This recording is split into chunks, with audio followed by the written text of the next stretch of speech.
para ver que este argumento es válido por asignación de valores, la idea es la siguiente. Vamos a suponer que existe una interpretación tal que el valor de verdad de P si solo si P, entonces Q es verdadero, y el valor de verdad de P y Q es falso. Y después lo que tenemos que hacer es realizar el análisis. A partir del significado del bicondicional y de la conjunción, ver por dónde tenemos que ir. Bicondicional, dos casos. Conjunción, dos casos. Porque es conjunción falsa. ¿Por dónde? Es que las pirámides creo no las entendemos. Las pirámides no las entendieron. Ese sería el criterio, ¿no? Para... Sí, pues ¿cuáles son los casos en los que...? No, pero ahí es equivalente. Porque te queda al mismo nivel una pirámide de falsedad y la otra de verdad. Básicamente son los casos que no se abren. ¿Cuántos casos de conjunción falsa hay? 3, pero lo reducimos a 2, que el primero sea falso o bien que el segundo sea falso. De bicondicional hay dos casos, cuando ambos son verdaderos o cuando ambos son falsos, porque es un bicondicional verdadero. Pues por dónde me conviene comenzar, da igual.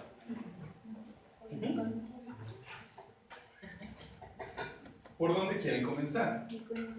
Bicondicional es para una buena opción. En realidad sí, es una buena opción.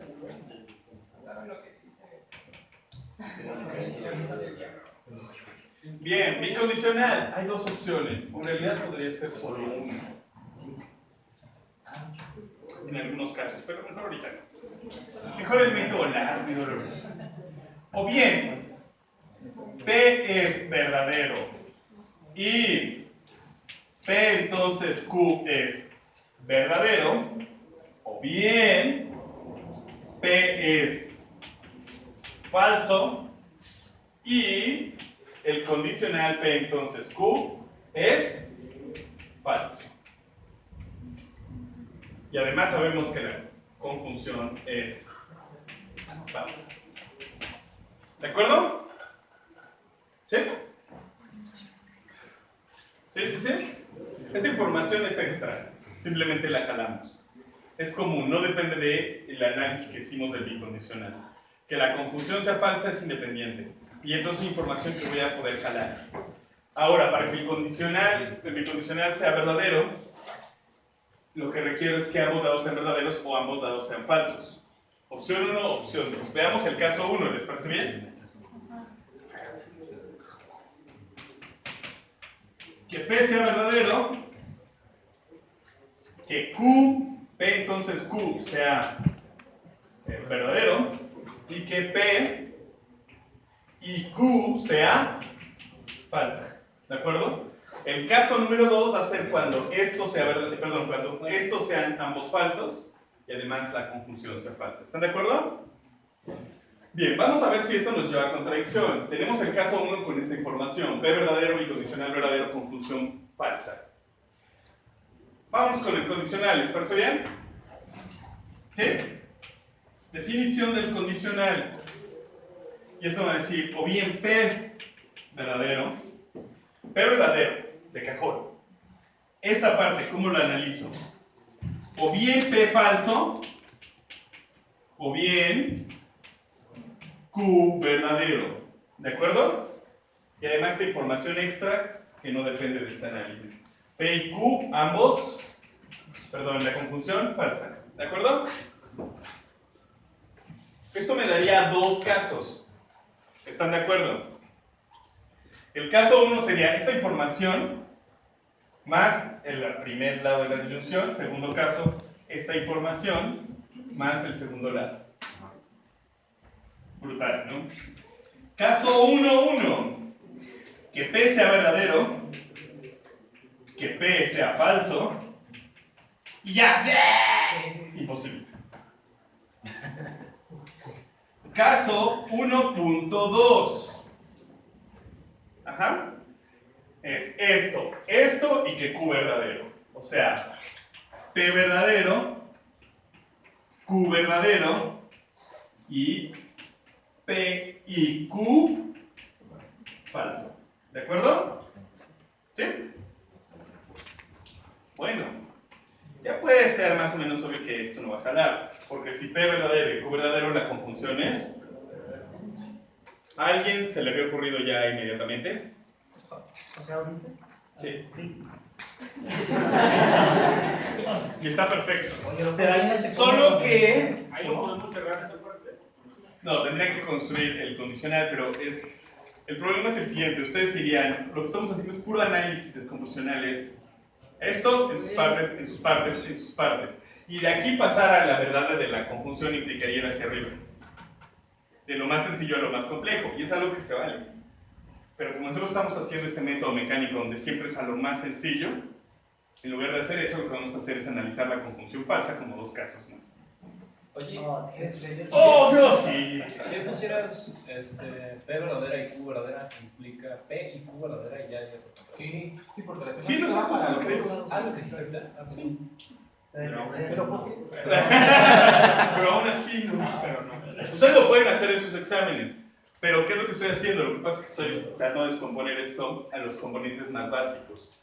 Aquí lo que estaría sacando cuando hago esto por casos es obtener el valor de P y el valor de Q de acuerdo a la negación de esa conjunción. Cuando yo tomo estos dos valores de P y Q y utilizo esto para determinar el valor de una proporción más compleja, en este caso P y Q como verdadera, haría un paso hacia arriba, lo cual se vale, se puede hacer, no hay ningún problema.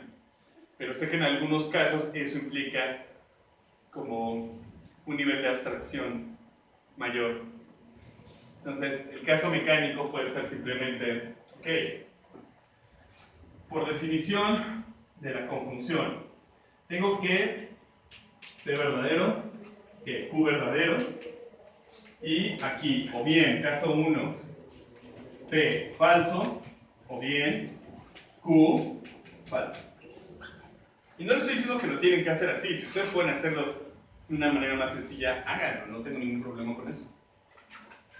Ahora, como tengo una disyunción, tendría que hacer dos subcasos. O sea, caso 1.2.1, que P sea verdadero, que Q sea verdadero, y tomo el primer lado de la disyunción, y que P sea falso. Yeah, no se puede. Ok, bueno, ahora sí. Caso 1.2.2, que P sea verdadero, que Q sea verdadero y que Q sea falso. Imposible. Ah, qué bueno, ya cerré el primer caso. Te falta estrictamente uno tercero, ¿no? No, P falso y Q falso. no, porque ahora utilizamos reglas semánticas que me reducen esos casos de 3 líneas a 2, diciendo que en una conjunción los dos casos, o el primero falso o el segundo falso. Y, sí, y eso no es ningún problema, no es que me haya saltado un caso, más bien justo utilicé la manera en la cual definí mi extensión, mi interpretación extendida para hacer el análisis.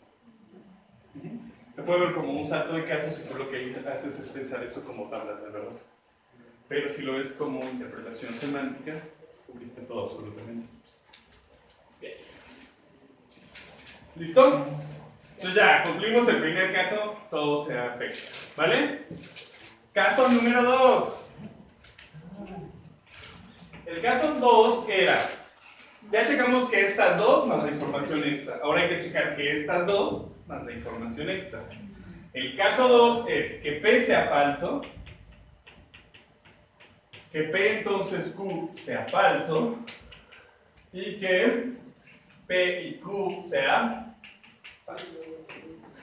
¿Vale?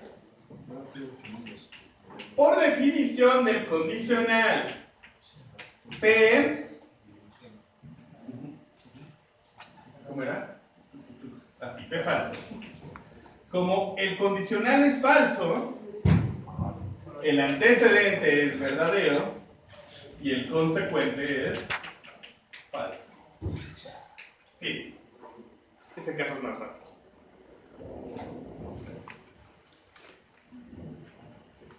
condicional, para ser falso, tiene el antecedente verdadero y el consecuente falso. Pero si el antecedente es verdadero, P es verdadero. Pues ya dije que era falso, imposible. Se cerraron los dos casos y por tanto, el argumento es válido. Se cerraron todos los casos me llevaron a contradicción.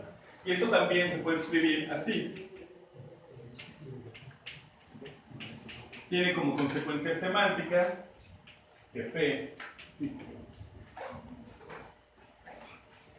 ¿Dudas?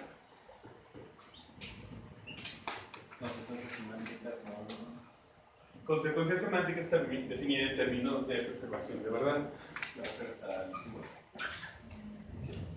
Con dos rayitas, consecuencia semántica.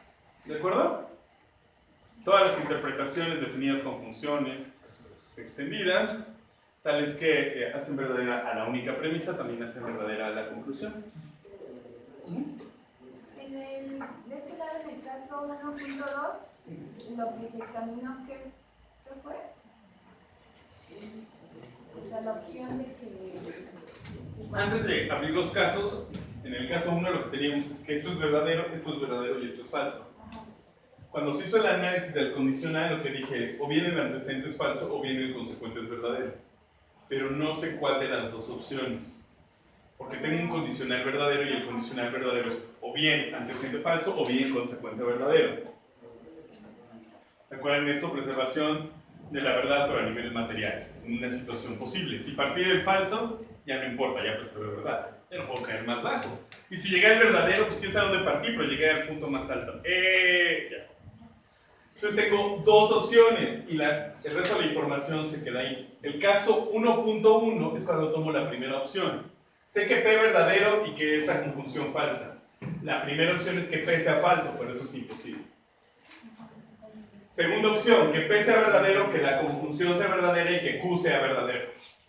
Y lo que hicimos después aquí fue analizar que P sea verdadera y Q verdadera es incompatible con que la conjunción sea falsa. ¿De acuerdo? ¿Sí? ¿No hay bronca?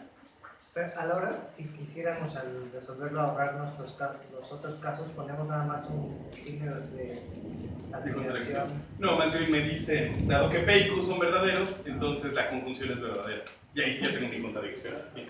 ¿Se puede hacer? Seguro que sí. Dado que P y Q son verdaderos, ¿por qué tener la contradicción inmediata? Aquí no es inmediata. Justo lo que tienes que hacer es decir, y de la verdad de esto y de la verdad de esto, se sigue que la conjunción también tiene que ser verdadera. Pero dije que era falsa, contradicción, porque ninguna fórmula puede tener dos valores de verdad. Yo tenía que era falsa y ahorita acabo de mostrar que es verdadera. No, esto no jala. ¿De acuerdo? ¿Sí? Me gusta poner este ejemplo. De hecho son equivalentes. Se puede decir que P y Q utilizando bicondicional y condicional.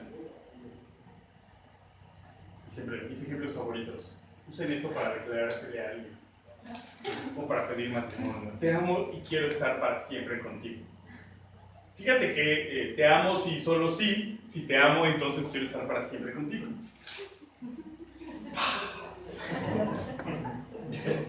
Pero de esta manera, si la persona a la cual le dicen eso los abraza, escogieron a una persona.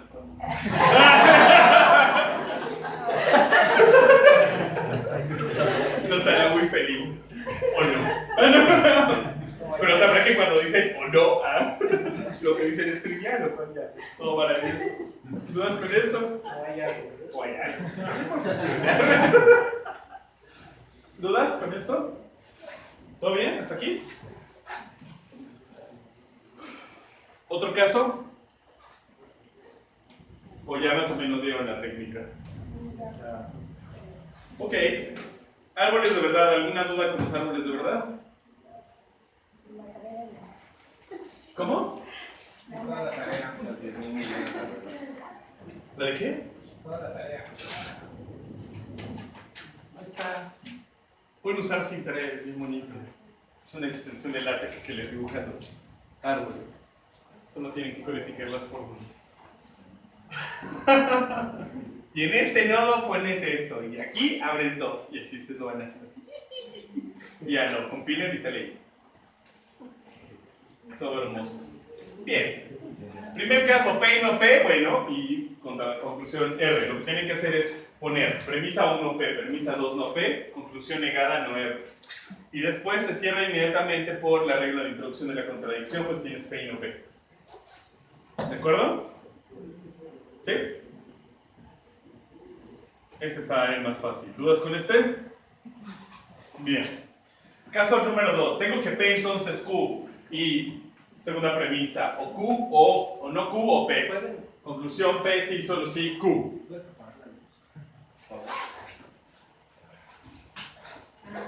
Estoy poniéndose románticos o algo así.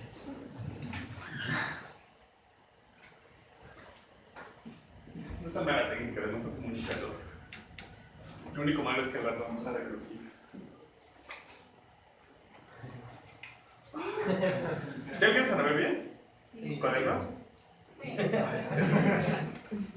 Bien, entonces aquí lo que vamos a tener es... ahora sí, siempre traigo mi láser, porque no lo pero no lo traes, nunca lo uso. Siempre soy frente del pizarrón, pero no. A ver, déjenme ver si funciona. Sí. ¿Puedes hacer un poquito más grande la imagen? ¿Qué? Sí, sí se puede, sí. ¿Ahí está bien? Sí. Gracias. ¿Lo alcanzan a ver todos? Bien. Entonces, aquí lo que tenemos es, tenemos la premisa... A ver si no me acuerdo aquí. Premisa 1. Ay, no, más bien. Ya, ¿qué pasó? Estaba funcionando. Solución mexicana. ¡Oh! Dije que era solución mexicana y cumplí. Ah, ¿no, verdad? Ay, pero qué triste historia. Ah, bueno, ya, otro. Ok, tenemos premisa 1 aquí. Entonces ponemos la premisa 1 tal cual en el árbol. Premisa 2, premisa tal cual y conclusión, pero negada. ¿De acuerdo? Entonces, lo que hice aquí fue partir del análisis del condicional por condicional verdadero, sabiendo ramas, la negación del antecedente y el consecuente tal cual. ¿De acuerdo? Bien, ahora, todas las fórmulas que nos faltan por analizar son esta, la premisa 2 y la negación de la conclusión. Como hay dos ramas abiertas, esta y esta, hay que hacer el análisis doble. Seguí en orden y entonces me fui por la disyunción de no Q o P. En cada una de las dos ramas abiertas abrí dos ramas, la primera era no P y la segunda, perdón, no Q y la segunda P. No Q y P, ¿de acuerdo? En dos ramas encontré inmediatamente contradicción, P y no P, cierro, Q y no Q, cierro. Y me quedan dos ramas abiertas, esta y esta. Y la única fórmula que me falta por analizar es esta. Como es la negación de un bicondicional, entonces abro dos ramas, en la primera pongo el primer lado tal cual y el segundo negado. ¿De acuerdo? Porque es la negación del bicondicional. Uno sí y el otro no, y viceversa. Primera rama es no P, porque el primer lado es no P, y el segundo lado es Q, entonces pongo no Q. En la segunda rama pongo no es cierto el primer lado, o sea, no P, y pongo el segundo lado, Q, y hago lo mismo aquí, porque eran las dos ramas abiertas. Lo que me faltaría de análisis sería no P, P, se cierra. Porque tengo que P y tengo que no P y tengo que Q y tengo que no Q. ¿De acuerdo? ¿Es necesario poner la doble negación? No, no es necesario, por eso lo puse aquí así. En este caso lo hice, pero no lo hice acá. Ah, no, sí lo hice. Perdón, idiotas de mi parte. No es necesario, pero lo pueden hacer.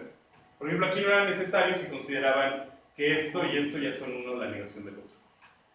No era necesario hacerlo. Aquí sí era necesario, porque aquí la rama iba a quedar abierta. ¿De acuerdo? En este caso no se cierra la rama en la primera porque tengo no Q, no P, no Q, no P. Bien, todo va bien. P y no P, Q y no Q, muy mal. Estas ya están cerradas. Aquí tengo P, no P y P, se cierran. Pero aquí tengo que Q, que P y que Q. El argumento es inválido porque quedan dos ramas abiertas. ¿Dudas con esto? Si hubieras encontrado en la tercera rama, en la segunda rama, tienes Q y luego P. Existe, digamos, una condición que genera contradicción en ambos elementos, pero si solamente tuviera con un elemento, ¿la puedo cerrar igual? Sí, igual. Una sola contradicción. Porque recuerden que lo que estamos analizando con el método de árboles de verdad es bajo qué circunstancias las fórmulas que tenemos arriba podrían ser todas verdaderas. Y con una sola contradicción estamos imposibilitando que esa rama nos sirva para describir una interpretación. Porque para una interpretación, sin importar cuál sea la fórmula, solo le puede asignar un valor de verdad. Entonces, con que tengas una sola, lo que tendrías es que para una fórmula ya hay dos valores de verdad, pero no existen interpretaciones que cumplan con eso. O sea que desde que estaba el no P ya podía ser cerrado el no P ya podría ser cerrado. Una contradicción, porque arriba estaba no P. Así es. Pueden hacerlo o no. O sea, si ya cerró la rama, ustedes ya no tienen nada que hacer. Ahora, ¿qué es lo que sucede con esto? Esto no lo vimos la sesión pasada, fue en lo que nos quedamos. Lo que tenemos después de esto son las interpretaciones inducidas por una rama abierta. ¿Qué quiere decir eso de las interpretaciones inducidas? Cuando una rama me queda abierta, lo que realmente tengo, una de las cosas que tengo, es que esa rama me va a permitir mostrar o describir de manera medianamente precisa una situación en la cual las premisas serían verdaderas y la conclusión falsa. Tomemos una de las dos ramas. ¿Cuál de las dos quieren? Vamos a hacer las dos, pero comencemos con esta. ¿Les parece bien? Una rama va a ser desde este nodo, que es el final y que ya no se sigue la análisis porque ya analicé todo, todas las fórmulas que están hacia arriba. ¿Sí? Bien. Entonces, para verificar la relación, la interpretación extendida, este es el ejemplo 2, me fijo que en la primera rama aparecen las letras proporcionales o su negación, las siguientes, no Q y no P. ¿De acuerdo? Me voy a fijar en las letras proporcionales que aparecen ellas porque aparece su negación en esa rama. Aquí aparece no Q y aparece no P. Muy bien, entonces la la interpretación generada, inducida por la rama va a ser, como aparece que no P y no Q, a no P le doy falso, y a Q le doy falso. ¿Por qué? Estoy asumiendo que todas las fórmulas en las ramas son verdaderas. Si yo tengo no P como verdadero, la interpretación ahí tendría que ser entonces P falso. ¿De acuerdo? Esta interpretación P falso y Q falso me da premisas verdaderas y conclusión falsa. Como ambos falsos, ¿qué valor de verdad tendrá P entonces Q? Falso y falso, verdadero. Premisa 2. Tengo o no Q o P. P es falso, ¿están de acuerdo? Q también. La negación de Q es un disyunto verdadero o disyunción. Muy bien. Conclusión. No P, sí, solo sí. Q. P y Q ambos falsos, pero la negación de P verdadera. Verdadero y falso bicondicional. Ya. Y aquí está. ¿Cómo pueden dejar de adivinar si solo quieren describir el ejemplo? Usen un árbol de verdad. Los árboles de verdad son la neta. Lo malo es que no los puedo usar para todo, pero casi para todo. Sí, pero luego ya no son tan efectivos. Luego ya tienes ramas infinitas. Ya cuando tienes ramas infinitas la gente se quiebra así de ¡oh! ¿Qué voy a hacer? Bueno, anda. Yo voy a estar de Ok, ¿cuál sería la segunda interpretación?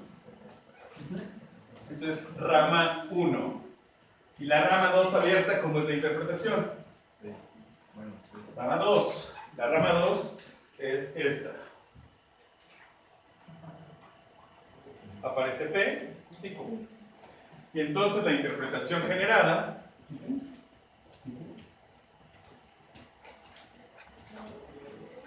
P y Q.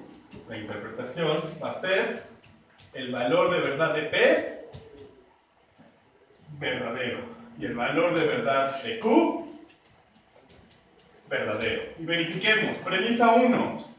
¿Cuál es el valor de verdad de P entonces Q? Si ambos son verdaderos, el condicional es verdadero. 2.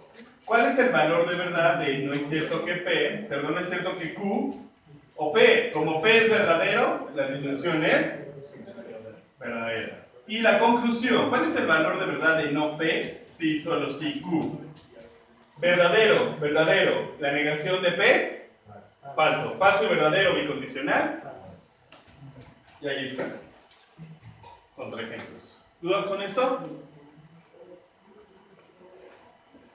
¿Podría saber exactamente en qué renglón está? ¿De qué? De la matriz, de la tabla de... ¿De la tabla de verdad? Ay, sí, pues la tabla de verdad, ¿qué? Fuchi las tablas de verdad. No, Pero claro, porque si de esta nada más vez digo, podrías P decir- falso y Q falso es la cuarta línea, P verdadero y Q verdadero, línea 1. Son verdaderas Ah, sí, pero- las interpretaciones de las que tienen distintos valores de verdad. Son las dos interpretaciones. Como llaman, analicé todas las ramas abiertas de mi árbol de verdad. En realidad son todas las interpretaciones que sé que las premisas sean verdaderas y la conclusión falsa. O sea que ni siquiera tuve que inventarme toda la tabla. Ya sé que las únicas líneas en donde el condicional asociado al argumento es falso es en la línea 1 y en la línea 4. No, pero lo padre sería si tu fórmula es muy larga y todavía hay muchas variables, saber exactamente Y lo lo que hay que sabes. esperar en tabla, en qué No, y lo línea sabes. está ese ejemplo, ¿sí? Sí, lo sabes. Y no solo eso, hasta tenía ganas, pero no tengo tiempo de enseñarles a algunos de ustedes en clases y demás. Si no ahora, algún día. Esto se puede relacionar perfectamente con un método de desarrollo Mullian para demostrar el teorema de Gödel utilizando acertijos de caballeros y bribones y árboles.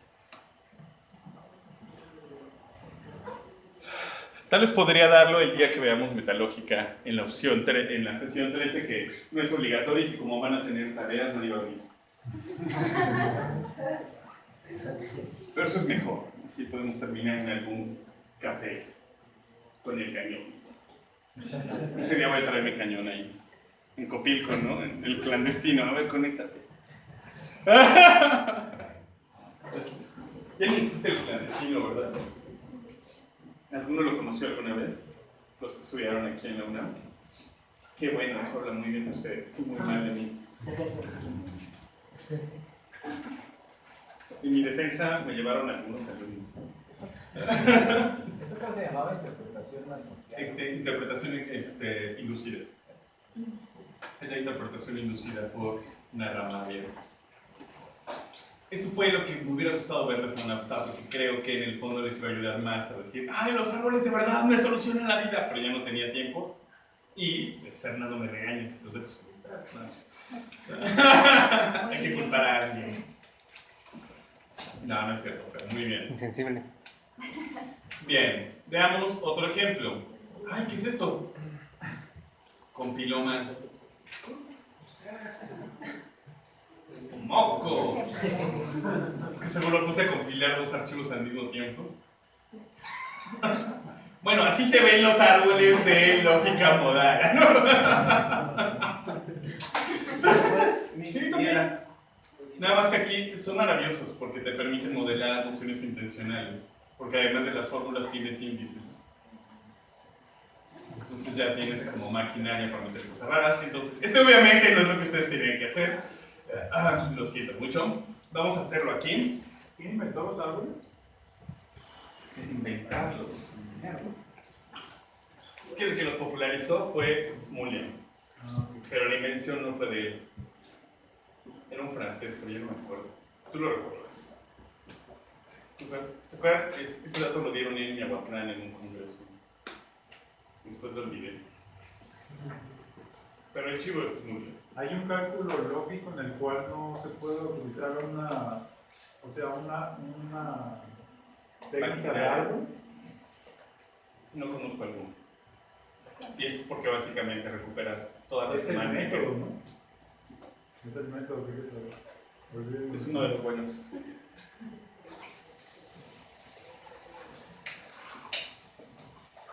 Se puede adaptar, pero deja de ser eficiente con temáticas demasiado complicadas.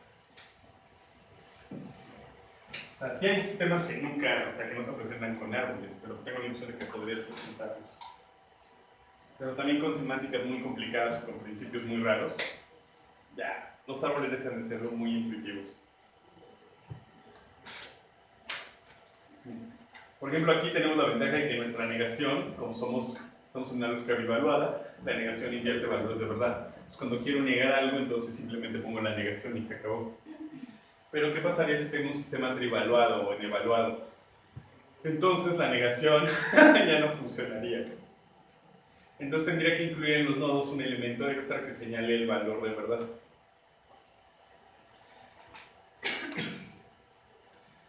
¿Por qué? Bueno, si solo me interesa la preservación de verdad, pues nada más entonces asegurarme que tenga verdaderos. Pero también hay sistemas lógicos que tienen más valores de verdad y hay más de uno que es considerado valor designado.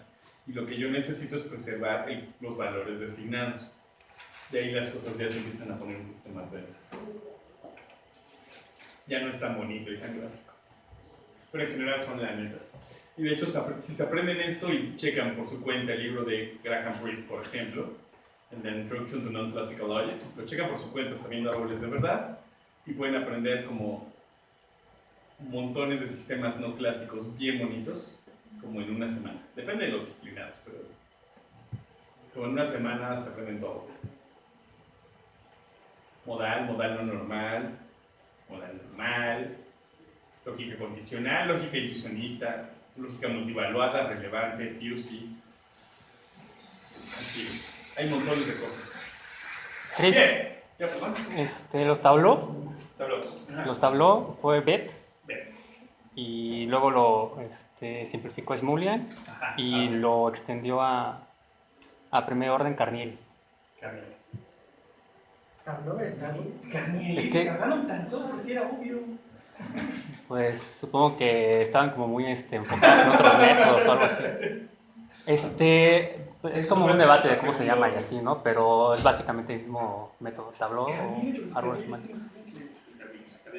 Pues es lo que dice el artículo de Wikipedia, no hay que confiar tanto en Wikipedia. Pero lo de Bet sí es de Tableau. Está en portugués. Lo editó él. Uno se da cuenta cuando Exacto, a veces ¿no? alguien edita su propio trabajo. Pero no. Está raro. También existe para segundo orden. Eso, por ejemplo, está en el artículo de Ángel Nepomuceno.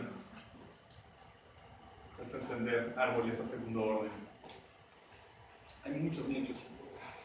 Pues de una tona, a ver qué es que llegan a eso. Todos. Sé que no es el área de interés de todos. Pero se pueden establecer conexiones bien bonitas en el tipo de árboles, el tipo de estructuras, el tipo de semánticas, todo. Y empiezas a ver todo así como de, wow, todo se parece. Pero todo es tan diferente, puede ser pluralista. No. Hay muchas conexiones muy interesantes. Me sorprende mucho que se hayan tardado tanto como para que haya tenido ese camino. Pero es alguien que hay que respetar, entonces está bien. Ok. Ay, no sé cómo terminó esa fórmula. Bien bueno. Aunque sospecho que ayer que lo compito. Esa es una cosa. Los que quieran hacerlo así y quieran utilizar LibreOffice para aprovechar el formato LibreOffice, etc.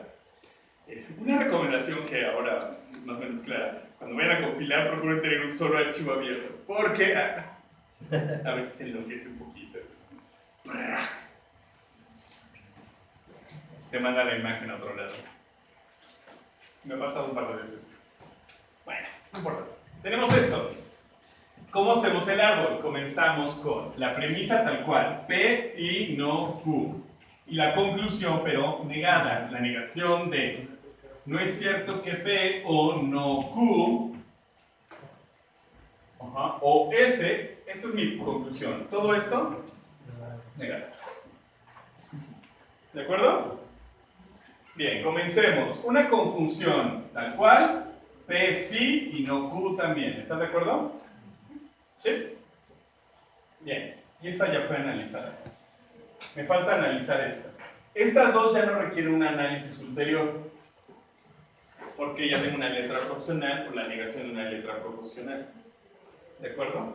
Entonces solo me falta esta. Esta es una disyunción negada. Eso quiere decir que ninguno de los dos, o sea, no es cierto que no es cierto. Que no P o no Q y no es cierto que S ha sido analizada. ¿De acuerdo? Como es la negación de una disyunción, el primer disyunto no, o sea, como ya tiene una negación ahora va a tener dos, y el segundo disyunto tampoco, entonces no es. ¿De acuerdo? Ahora, tengo una doble negación aquí, la analizo y digo, no es cierto que P o no es cierto que Q. Esta no requiere análisis porque es la negación de una letra proporcional, solo me falta esta. La negación de una disyunción es dos lados, o el primer lado o el segundo, y ya está analizado. Reviso, no P y P, contradicción, no Q y no Q, nada. Quedó abierto, y entonces el argumento es inválido. ¿Cuál es la interpretación generada por esta rama? Para P, ¿qué valor aparece? Para Q. Para S. Y esta es la interpretación generada por esa rama abierta. En algunas ocasiones no aparecen todas las letras proposicionales que aparecen en el argumento en la rama abierta. ¿Por qué? Porque es suficiente con la información que ya les dieron para hacer premisas verdaderas y conclusión falsa. Eso quiere decir que los valores de las letras que no aparecen en la rama son irrelevantes. Mi recomendación es ni siquiera los pongan. No se confundan, no los pongan. No son relevantes, no importa. ¿De acuerdo? ¿Dudas con esto?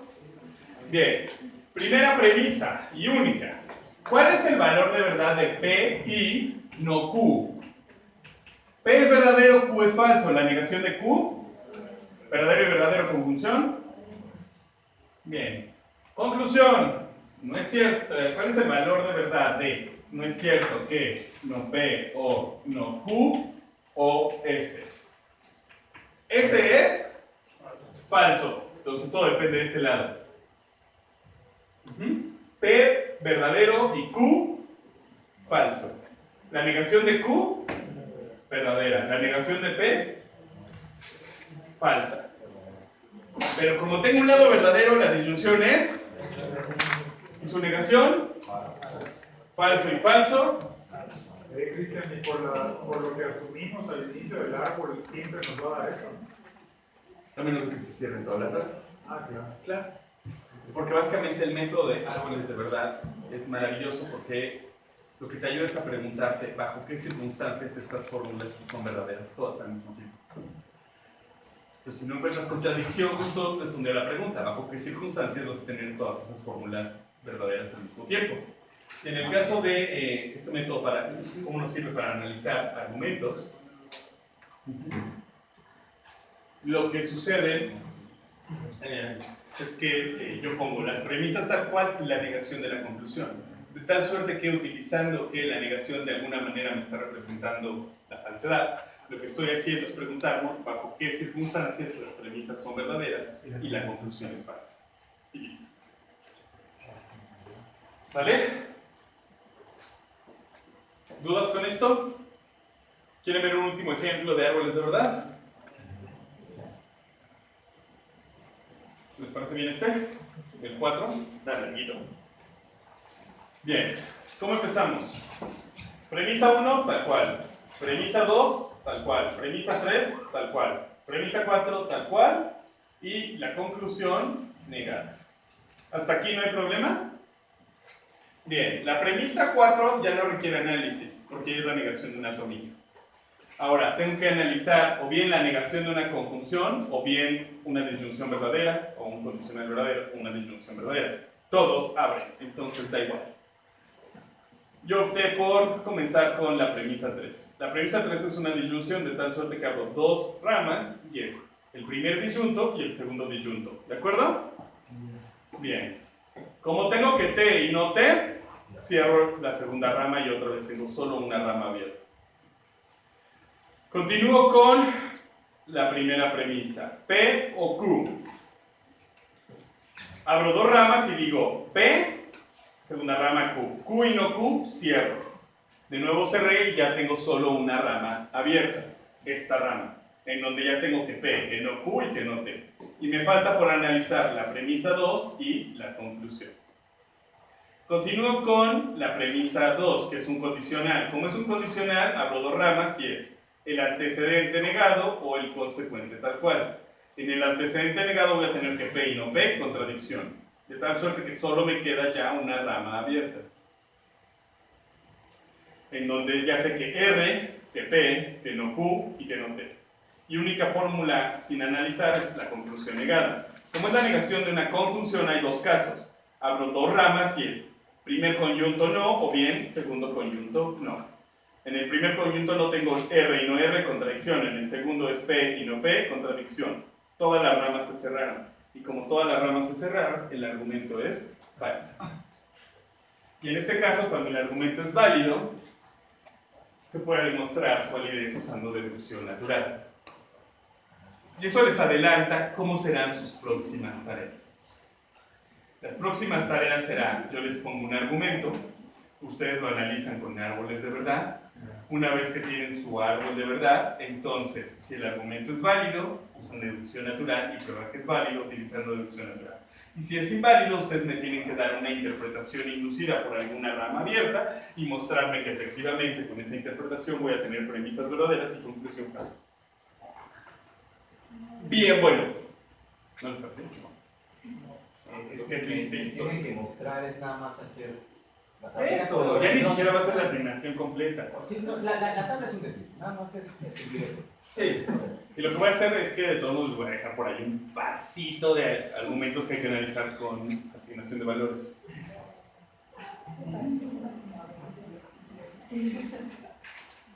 Con un par. Les prometo que voy a bajar la intensidad de las pláticas para que su final del propedéutico sea menos horrible. Después de todo, ahora sé que los malvados, los que van a cortar cabezas, van a ser los otros. No, no es cierto. Bueno, pero sí es cierto. Es que siempre hay gente que les va a poner mejores calificaciones que otros. Ni modo. Pero todavía en todas las materias tienen tiempo para ponerse al tiro. ¿Están de acuerdo? Bien. ¿Dudas con esto? ¿Dudas con el bonus para ñoños?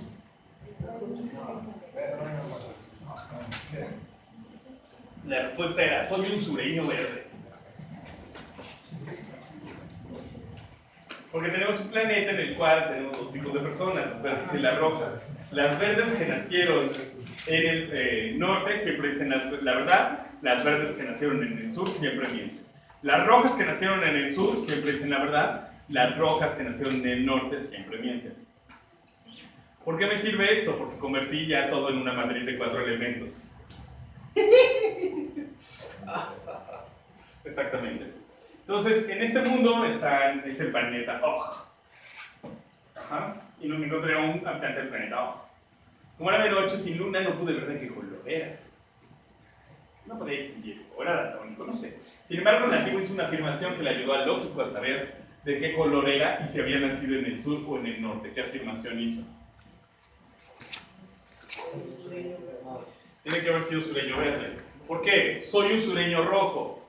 Podría decirlo un sureño rojo, porque es algo verdadero, en su caso. Y el sureño rojo dice la verdad. ¿Quién más podría decirlo? Un sureño verde, porque estaría mintiendo y los sureños verdes mienten. También podría decirlo un norteño rojo, porque los norteños rojos mienten. Siempre miento, eso nadie lo dice. 2 más 2 es igual a 4, solo los honestos, pero podría seguir teniendo dos casos, sureños rojos o norteños verdes. Soy un sureño verde. Bien, pregunta, ¿un sureño rojo podría decir esto? Porque sería falso. ¿Un norteño verde podría decirlo? No, porque también sería falso, porque es norteño. ¿Un sureño verde podría decirlo? No, ¿por qué? Porque sería verdadero y los sureños verdes mienten. Pero un norteño rojo estaría diciendo mentiras, porque ni es rojo ni es sureño. Y está bien porque los norteños rojos dicen mentiras. Entonces, si dice esto, tienes la garantía de que él era un norteño rojo. Que era un mentiroso, pero era un mentiroso tal que su mentira seguía siendo falsa aunque lo dijera.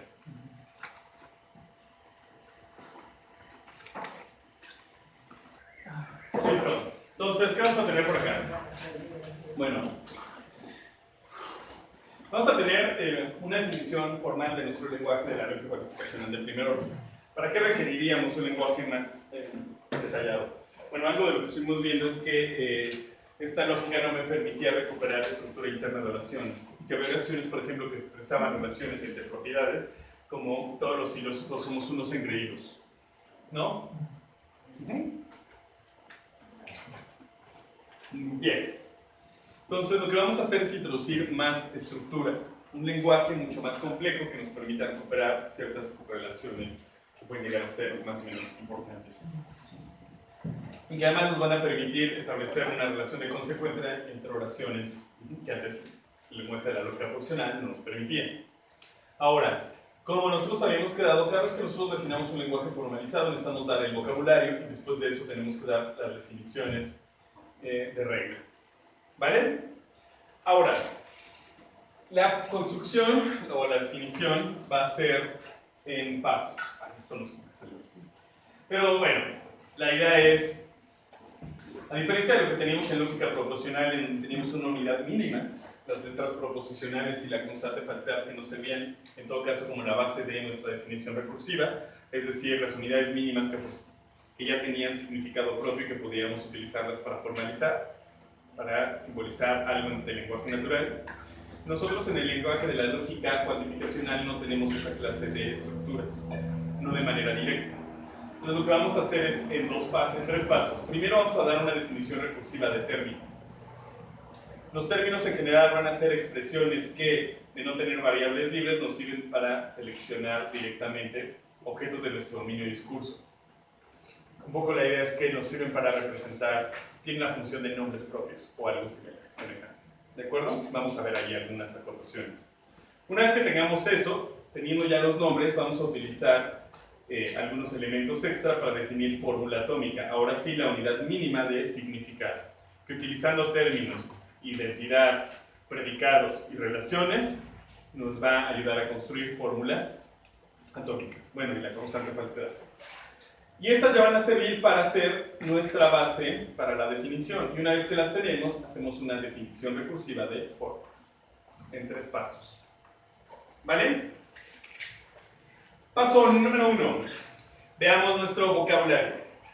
Ay, me gusta la idea de hacer esto. ¿Pero por qué dejas hacer esto? Oportuno. Listo. Entonces tenemos nuestras conectivas lógicas. Seguiremos teniendo la constante falsedad, negación, conjunción, disyunción, condicional y incondicional. ¡Oh, no! Ah, sí. Esta es la conjunción. Ustedes tienen una alucinación colectiva, pero es el ampersand. ¿Lo alcanzan a ver? ¿Ya vieron el ampersand? Muy bien. Igualdad. Este término, este signo, lo vamos a utilizar para expresar identidad. Hay mucha discusión filosófica sobre cómo interpretarlo, especialmente en cuestiones de metafísica. Incluso, si mal no recuerdo, tú ibas a ese seminario, ¿no, Adriana? Sí. Dicho, seguramente no te acuerdas de mí. Yo era el tipo molesto, ¿sí? ¿No? Qué mal. No sé si te acuerdas. Bueno, hay discusión larguísima sobre qué diablos hacer con esto. Si vamos a describirlo con cierta cantidad de propiedades para que nos recupere la identidad o no. Bueno, mi postura, y espero que no tengan mucho problema con eso, es tomarlo directamente como la identidad. ¿Por qué? Porque por un teorema matemático muy bonito, por el teorema del homomorfismo, si no lo tomamos como la identidad, sin importar cuántas propiedades le asigne a esta relación, nunca voy a poder obtener de nuevo la identidad. ¿La igualdad sería un operador lógico? Porque creo que los está separando. Depende. Los metí así porque estas son conectivas lógicas. Y estas no van a conectar proposiciones. Estas siguen conectando proposiciones. Okay. O más bien fórmulas atómicas. Esta va a ser una fórmula atómica. Esto me va a servir para negar fórmulas conjuntar fórmulas que van a ser atómicas o de otro nivel, pero van a seguir siendo ya fórmulas completas. La identidad, por otro lado, es una relación que me va a permitir establecer relaciones entre individuos. Bueno, digamos que están a diferente nivel dentro de nuestro sistema. Nada más por su función. Ok, y también la constante falsedad sería una fórmula por sí misma, ¿verdad? Sí. Ok. Eso. Justo todo el despapalle de la constante falsedad es para que lógica cuantificacional sea bien fácil. Y lo va a hacer. ¿Cuántas clases nos quedan? O sea, la próxima y la otra. ¿2 de mayo? Van a venir casi 2 de mayo, no lo siento.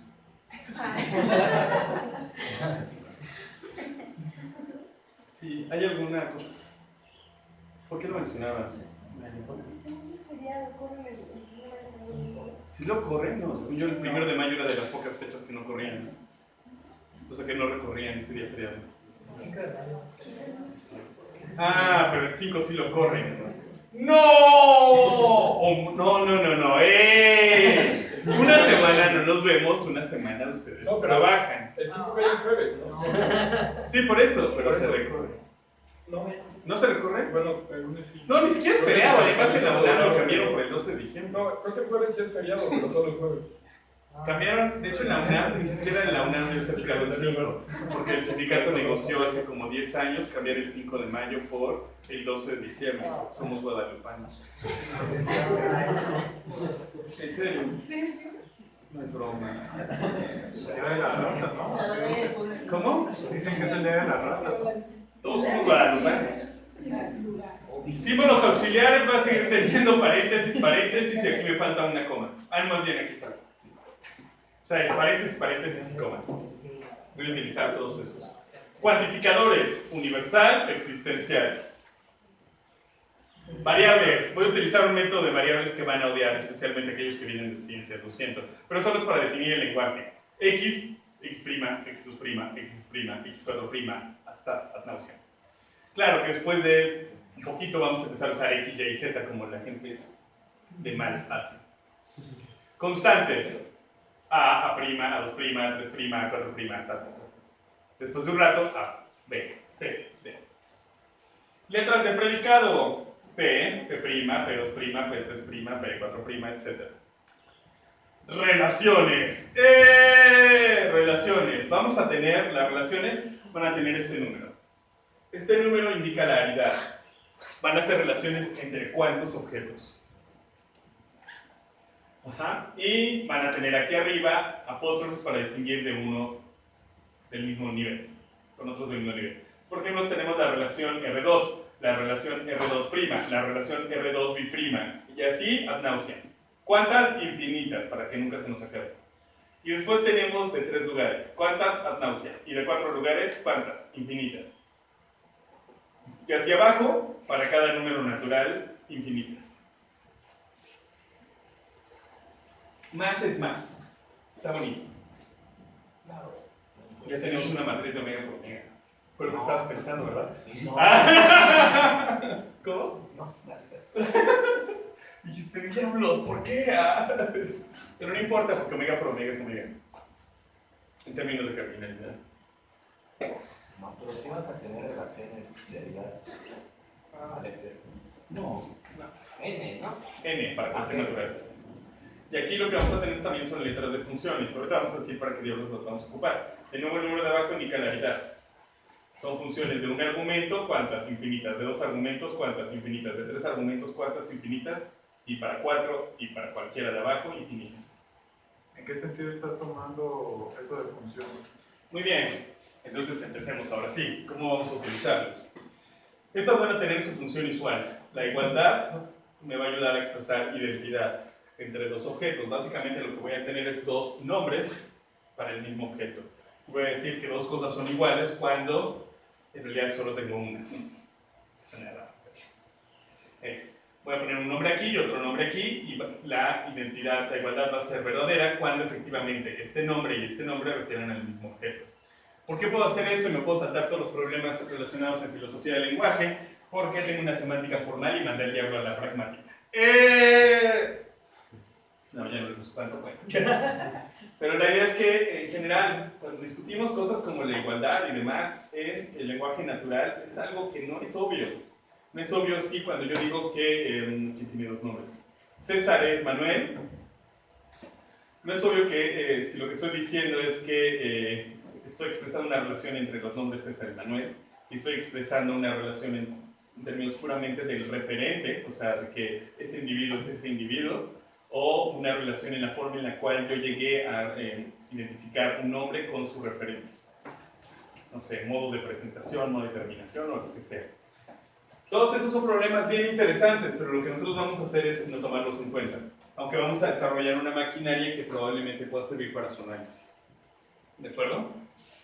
Los símbolos auxiliares, de nuevo, voy a tener comas, la coma y los paréntesis, me van a servir para evitar ambigüedad. No solamente como los usaba antes para evitar ambigüedad de cuál era la conectiva principal, también me van a ayudar aquí para, por ejemplo, delimitar ciertas proporciones atómicas o los argumentos de algunas relaciones. Lo vamos a checar con cuidado. Los cuantificadores universales, algo bien importante.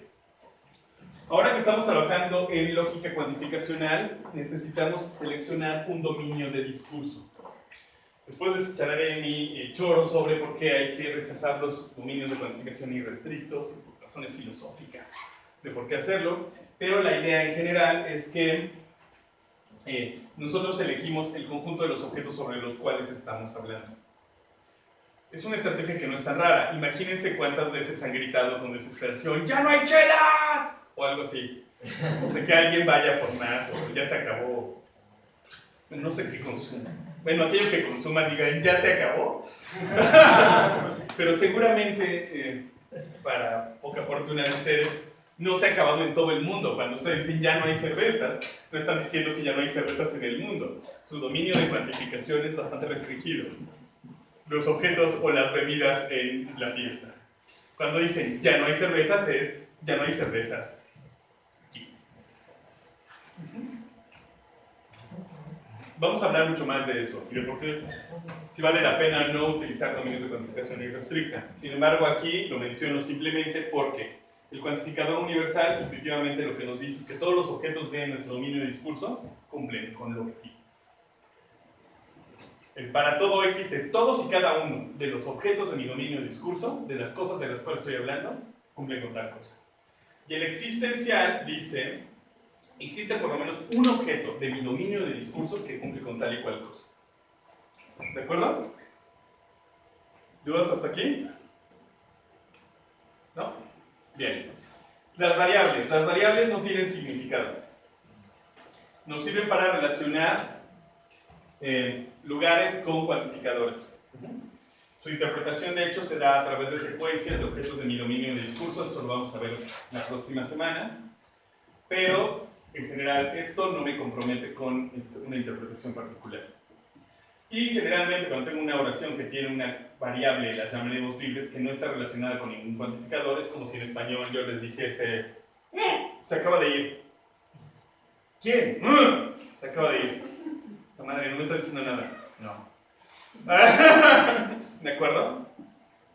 En español tengo que decir quién, qué hizo, etc.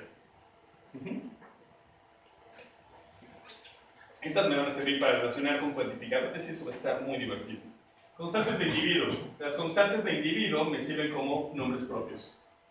Básicamente las voy a utilizar justo para decir A'. Supongamos que nuestro dominio de discurso son los alumnos en este salón y de repente puedo decir A' me va a servir para referirme a Laura. Y A2' me sirve para referirme a Homero. Y A3' para Diego. Y A4' para Ariel.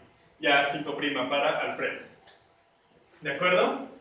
Funcionan básicamente como nombres propios en una versión referencialista que puede ser cuestionable o no, pero aquí simplemente tengo nombres y los relaciono con objetos de mi dominio de discurso.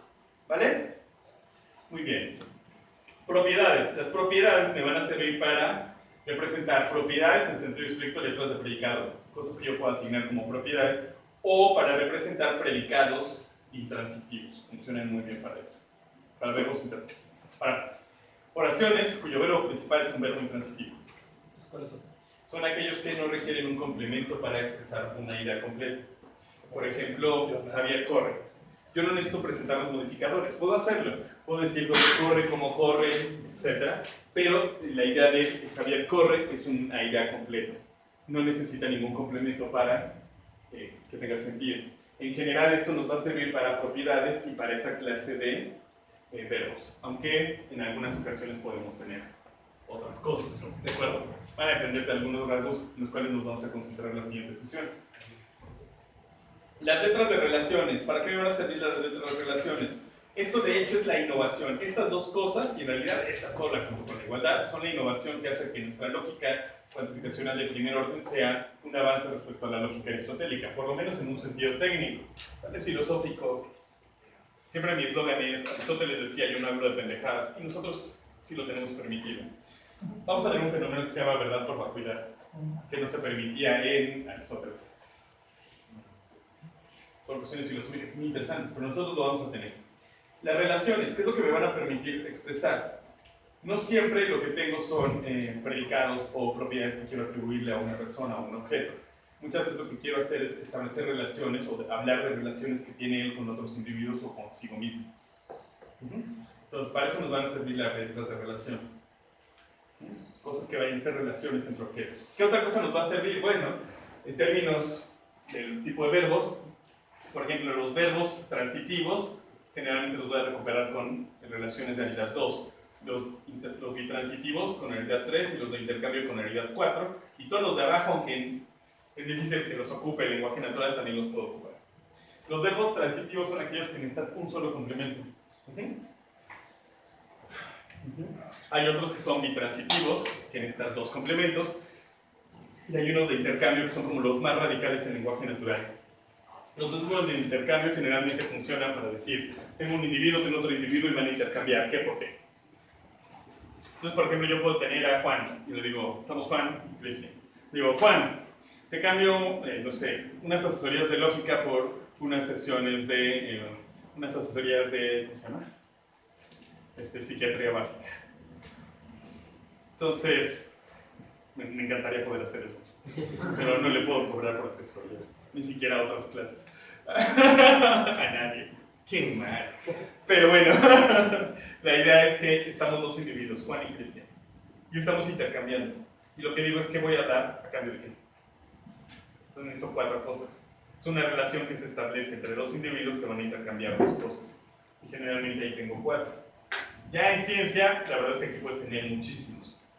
Y hasta tenemos casos bien radicales y bien bonitos en algunas estructuras que van a requerir ya un análisis más bonito, más hermoso, emocionante, donde tienes relaciones de aridad omega o cosas por el estilo. Pero eso supongo que ya no es tan interesante ahorita. Más me puede confundir. Bueno, pero en general esto es para relaciones del estilo yo amo a, yo odio a, etc. ¿De acuerdo? ¿Por qué van a estar interesantes? ¿Por qué nos sirve tener esta clase de estructuras? Bueno, por lo siguiente. Si todas las relaciones fuesen de la misma naturaleza, entonces, sin tener relaciones únicamente con predicados, yo podría tenerlas. Sin embargo, la cuestión aquí es que las relaciones pueden ser increíblemente dispares, raras. Es, por ejemplo, mi ejemplo favorito. La relación de amor no es simétrica. Si fuese simétrica, representarla sería bien fácil, pero afortunadamente no lo es. El mundo sería horrible si la relación fuese simétrica. ¿Se imaginan?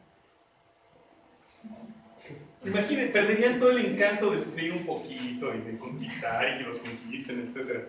Nada más así de, güey, descubrí que te amo. Eso implica que yo te amo, sí. Bueno. No, qué aburrido. Tenemos relaciones simétricas, reflexivas, transitivas, montones de estructuras que podemos representar con esto y vamos a servir de ese lenguaje para hacerlo. Funciones, ahora sí. ¿Para qué me van a servir las funciones? Es una manera de referirme a un objeto de mi dominio y discurso, pero en función de alguien más. Es una manera de verlo. Entonces, por ejemplo, yo no conozco al padre de Hansel. No tengo idea de cómo se llama el padre de Hansel, pero puedo referirme a él. Seguramente el padre de Hansel tiene más de 20 años. ¿De acuerdo? ¿Cómo lo hice? Hablé del padre de Hansel a través de Hansel. En lenguaje natural, algo como una función, que de hecho va a tener muchos problemas, pero supongamos que el padre de resulta ser una función. Entonces yo podría hablar del padre de Hansel, pero también del padre de César. Y del padre de cualquiera, de Roberto. ¿Vale? Oye, Miguel, no sé, ¿qué cosa? o sea, con el ejemplo que me das, me dejas pensando cómo sabrías que alguien tiene padre. Eso va a ser un problema y de hecho lo vamos a eliminar a estas en favor de estas más esta y cuantificadores. Las funciones son feas. Bueno, no son feas, pero no son necesarias. La verdad es que, lo voy a decir así, el único lugar en donde creo que las funciones jalan bonito, se portan bien, son hermosas, es en matemáticas y en física. Y en algunas otras disciplinas formales. Pero en general esto no está muy chido. El lenguaje natural nos va a costar muchísimo trabajo, porque para que algo sea una función, por ejemplo, yo digo el padre de, para cada objeto que yo me agarre tendría que tener un padre y ese padre tendría que ser único. Tiene que cumplirse existencia y unicidad y eso es muy difícil de cumplir en el mundo. En matemáticas o en otras ciencias formales que utilizan esta maquinaria, esto se cumple muy fácil. Tú escribes la función y ya, ¿no? A todos los mando a su sucesor. Hago una proyección de este espacio a este otro espacio, bajo tal relación, y ya. Lo malo es que no funciona tan chido, fuera de ese contexto. ¿Vale? Ok. Eso es como lo vamos a utilizar. Ahora lo que vamos a hacer es describir primero términos, después atómicas y después fórmulas en general, y con eso paramos y comenzamos su examen después de un pequeño descanso. Primer paso, todas las constantes son términos, ¿de acuerdo? Todas las constantes. Todas las variables también son términos. Y aquí viene la parte recursiva, no se asusten demasiado. Si alfa 1 a alfa n son términos y fn es una función de n argumentos, entonces f de n, paréntesis, seguida de la lista de alfa 1 a alfa n separados por comas y cerrado el paréntesis, también es un término. Y nada más es un término. Se pueden decir, eso está raro, pero imagínense que ese era el mejor amigo de, el padre de, el hermano mayor de, todos esos parecen ser funciones, ¿no? En el sentido que puedo utilizar a alguien más para referirme a alguien, y en el mejor de los casos solo captura a una persona, y siempre captura a otra. Supongamos que de hecho son funciones. Entonces la idea es que el mejor amigo de Emilio. ¿Quién es tu mejor amigo, Emilio? No funciona. Bueno, ¿no? Ok. Entonces le asignamos a uno. Le va a tocar a Fernando. Ahí está bien.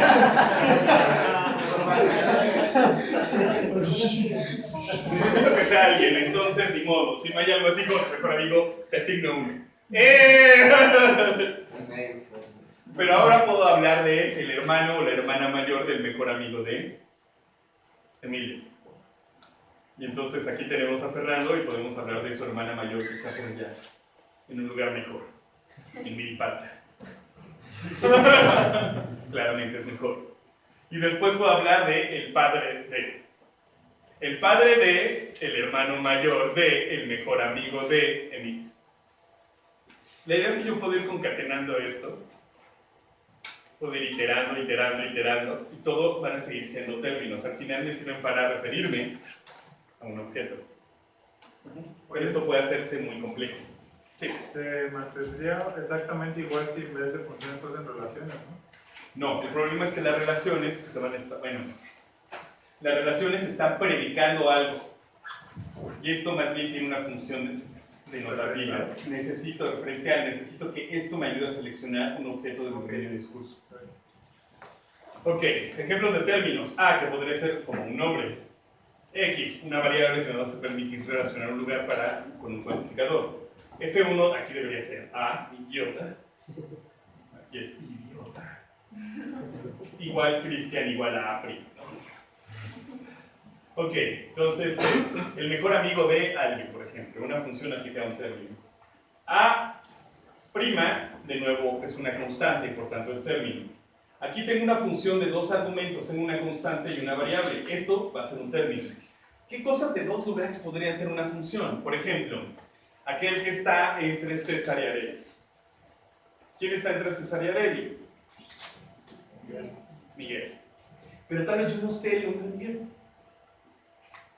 ¿A ustedes les ha pasado todo el tiempo, cuando eran jóvenes y querían ligar, iban a la fiesta y no decían algo así como, ah, mira, acabo de ver y ya me sé su nombre completo? Generalmente era, creo que me atrae la persona que está junto a no sé quién, entre no sé quién y así. Ah, ya lo veo. ¿Cuáles son las condiciones que dijiste que tiene que tener una función?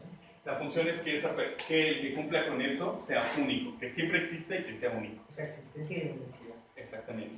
Y por eso esto, y la discusión sobre usar funciones o reducirlo a relaciones con igualdad, es una discusión que aquellos que estudian filosofía del lenguaje va a ser entre los freguenos y los rosselianos. Bueno, y también supongo que los cristianos. Bueno, ¿dudas con esto? Entonces es dos lugares, por ejemplo, estar entre, y aquí ya tengo un nombre y aquí una variable. El problema es que con variables es que no voy a poderles dar un buen ejemplo en lenguaje natural. Se puede hacer, pero los puedo confundir más. La idea es cuando aparecen variables que todavía no están relacionadas con un cuantificador, esto no expresa un sentido completo, le falta un elemento. ¿Vale? ¿Un predicado abierto? Exactamente, va a ser una oración abierta. Bueno, en este caso ni siquiera va a ser un término. Ok, aquí tengo tres lugares, por ejemplo, estar al lado de y frente a. Aquí la idea es, este es su nombre. Utilizando esta función me refería a alguien, por ejemplo, Emilio, el mejor amigo de Emilio. Ya que tengo al mejor amigo de Emilio, digo su hermano mayor. Y todo esto es un término. De tres lugares.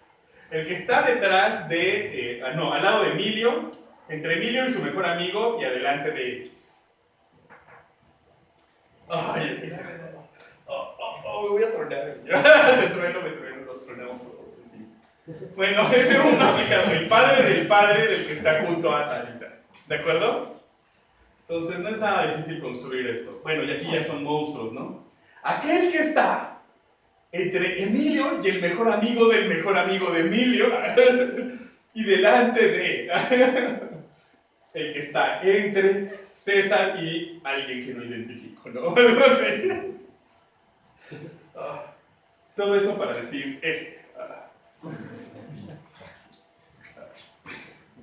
Fernando ahí. El buen Fernando. Bien.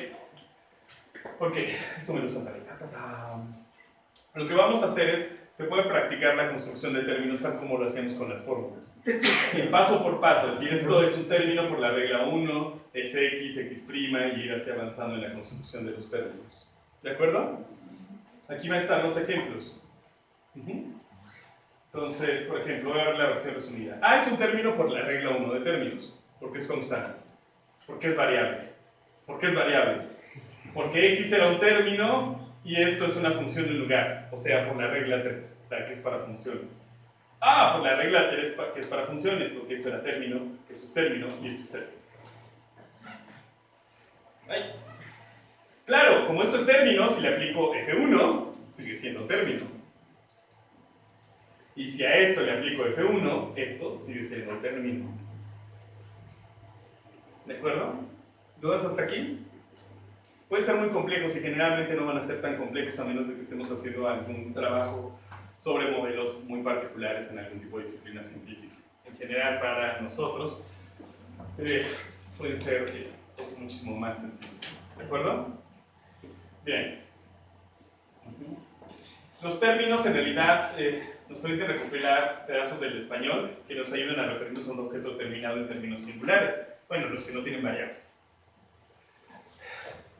No debería hacer esto porque en realidad yo soy de los defensores de un holismo semántico, algo por el estilo, pero supongamos que tiene sentido hablar de Juan, a secas. Entonces, el que me regaló mi Xbox. Y entonces, lo que voy a hacer es dar un diccionario, estoy hablando de los seres humanos, entonces digo Juan, y le voy a asignar una constante. El que me regaló mi Xbox, perdón, Juan, ¿no? Aquí tengo a Juan. ¿Cómo me refiero a Juan? Pues uso A. ¿Esto tiene significado? ¿Tiene sentido? No, solo me está determinando un objeto. Es como si grito de repente, no sé, algo así como ¡Alejandro! ¡Alejandro! Y él, ¿qué quieres? ¡Alejandro! No, y así de... Sé que en algunos contextos gritar un nombre puede ser bastante significativo. Pero supongamos que no estamos en uno de esos contextos, ¿no? Es que les quiero contar algo, Laura. ¿Qué? Sí, Laura. No sé, pero sospecho que no me has dicho nada que sea significativo. No. Es como la escena de Howard Hughes en El Aviador, ¿no se acuerdan? Cuando el güey se tuerce porque acaba de ganar y es como the present. Te das cuenta que la gente ya se murió cuando dices eso. Güey, vamos a inyectarlo rápido.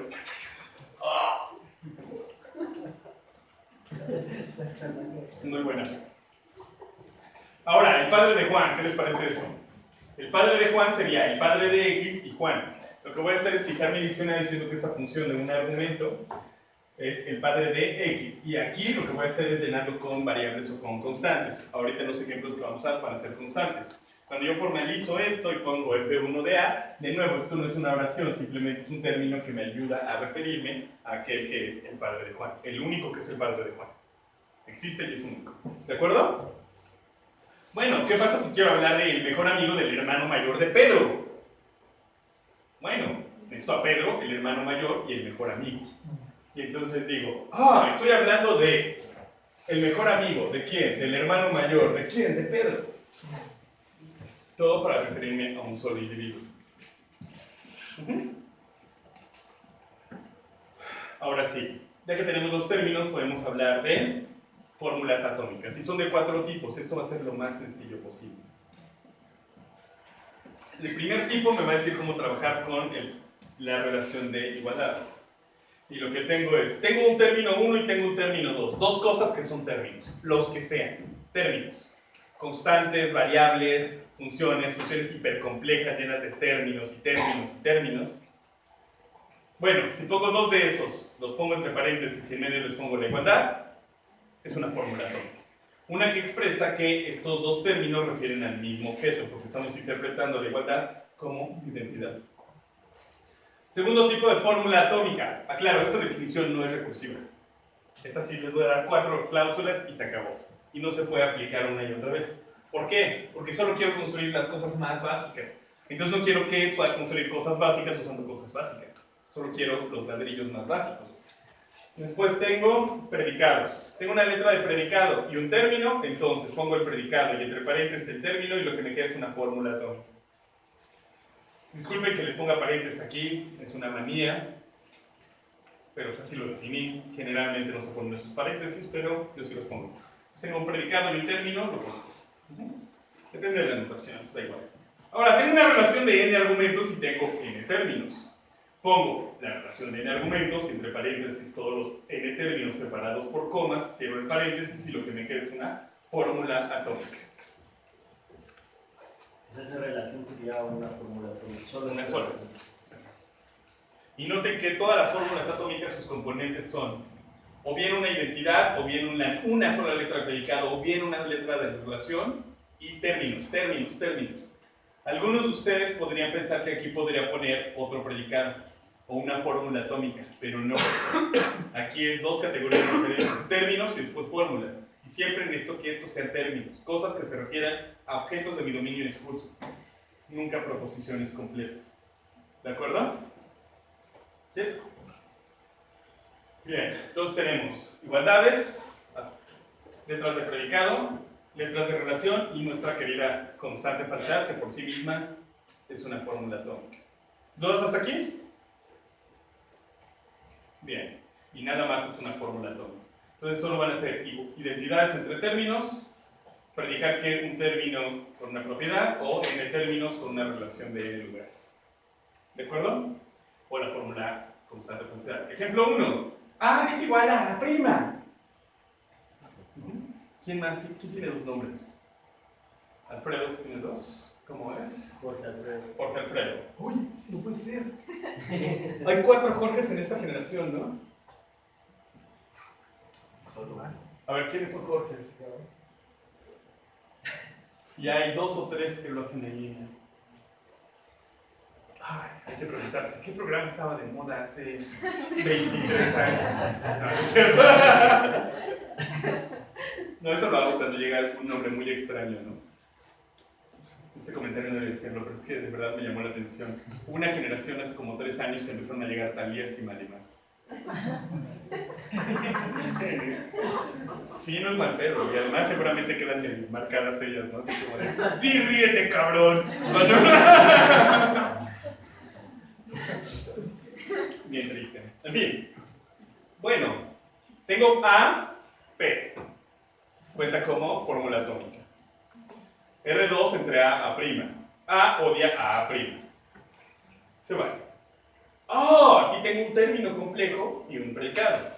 El mejor amigo de Adrián odia... el mejor amigo de Adrián es matemático, no sé. De 2 lugares puede ser esto. Este es un término, es bien complejo, pero es una función de 2 lugares que está saturada por 2 términos. Esto es un término y este es el segundo término y la relación pide 2 términos. ¿De acuerdo? Y aquí hay más ejemplos. Tan, tan, tan, tan. ¿Cómo podemos saber qué es una fórmula construyéndola? A es término por la regla 1. A' es término por la regla 1 de términos. Ya sé que son términos. Por la regla de fórmulas atómicas, 1, tengo un término, otro término, igualdad en medio y paréntesis. Esto es una fórmula atómica. Ahora justifiquemos esto. ¿Qué es lo que vamos a hacer? Necesitamos primero justificar términos. En este caso va a ser justificar que todo esto es un término, que esta es un término y que esta X es un término. Y después, como este requiere 3, le pongo 1, 2 y 3 y ya acabé. Y entonces empiezo. A es un término, X es un término. F1 de A es término porque esta es una función del lugar y ya había dicho que A es término. F3 es un término porque ya he dicho que A es un término, que F1 de A es término y que X es término. Ya lo dije todo aquí. Ahora, ya tengo que esto es término, que esto es término y que esto es término. Esta relación de 3 lugares me dice, pon un término primero, pon otro, segundo término, tercer término. Lo que me queda completo es una fórmula atómica por la regla 3 de fórmulas atómicas para relaciones. ¿De acuerdo? Bien, bueno, ¿para qué nos van a servir? Bueno, no sé presentarlo así, pero no está tan mal. Hay que fijarnos en el verbo ser, porque la filosofía es importante eso de ser y mente y esas cosas. No, en realidad sí es importante, no debería burlarme de nada, pero lo que estoy pensando es que ayuda muchísimo, por ejemplo, tener una buena idea de ciertas discusiones en términos de filosofía medieval. Ay, no, bien. Murió. Tan divertido. En fin. El verbo ser está utilizado en muchas formas. Hay un libro de Mauricio Reuchot, no sé si lo conozcan, que se llama Filosofía del lenguaje en la Edad Media. Y es más o menos recomendable, creo yo. Sobre todo hay una parte donde discute diferentes usos del verbo ser. Hay uno que es como identidad, y entonces podemos utilizar esa idea para recordar. Muchas veces cuando tengo es, predico identidad. ¿De acuerdo? El lucero de la mañana es el lucero de la tarde. Estoy diciendo que son la misma cosa. ¿De acuerdo? Estoy predicando identidad. O igualdad, no sé. Otro uso es para asignar propiedades, ¿no? Nuestro presidente es un presidente, ¿no? Entonces, le asignamos una cualidad, ¿cierto? ¿De acuerdo? Y también se utiliza para condicionales y consecuencia lógica. Pero lo que nos va a interesar aquí es estos en principio y después vamos a retomar la función del es como un condicional. Cuando veamos un poco más en la próxima sesión con cuantificadores. ¿De acuerdo? Bien. Son los más. Por ejemplo, Juan es el hermano mayor de Arturo. En este caso lo que tenemos son los términos Juan y el hermano mayor de Arturo. ¿Cómo? De Arturo. Sí. Entonces justo lo que voy a necesitar es tener a... funciona de manera esporádica. ¡Ay, funcionó! ¡Qué bien! Tengo que ir a punta. Entonces tengo a Juan, tengo a Arturo y tengo el hermano mayor de... ¿Están de acuerdo? Ahora, lo que tengo, mi formalización, aquí sí ya, aquí ya sí ya va a ser una fórmula atómica. Atómica, que todavía no me garantiza que es fórmula, porque en esto da la definición de fórmula en general. Y lo que está diciendo esta es que el individuo al cual refiere A, o sea, Juan, es la misma persona que el hermano mayor de Arturo. ¿De acuerdo? ¿Sí? Bien. Oraciones que predican propiedades. Carlos es estudiante. Necesito a Carlos y necesito poner estudiante. En este caso, el es está asignando algo como una propiedad. No siempre tiene que ser así, por lo de los verbos intransitivos que les había mencionado. Pero en general esto funciona bien.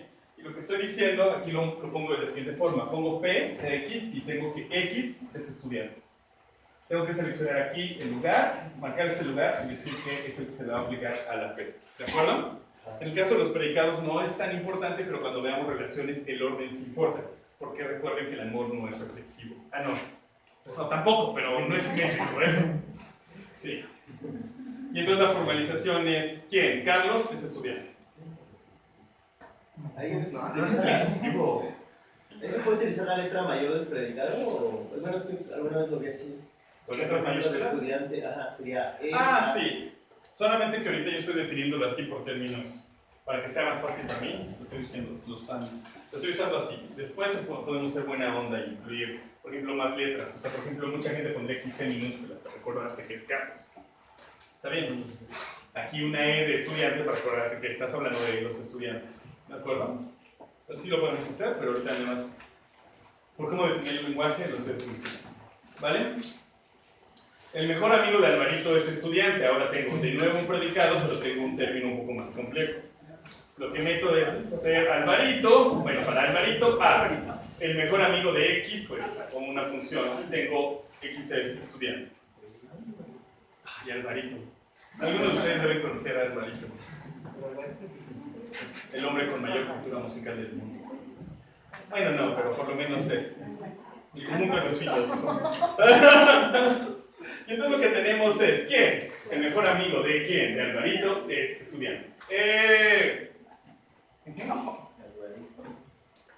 A su amigo, al Carlos, al que me refería en esta oración, ese sí debe conocerlo porque es el administrador de filosofía en PDF.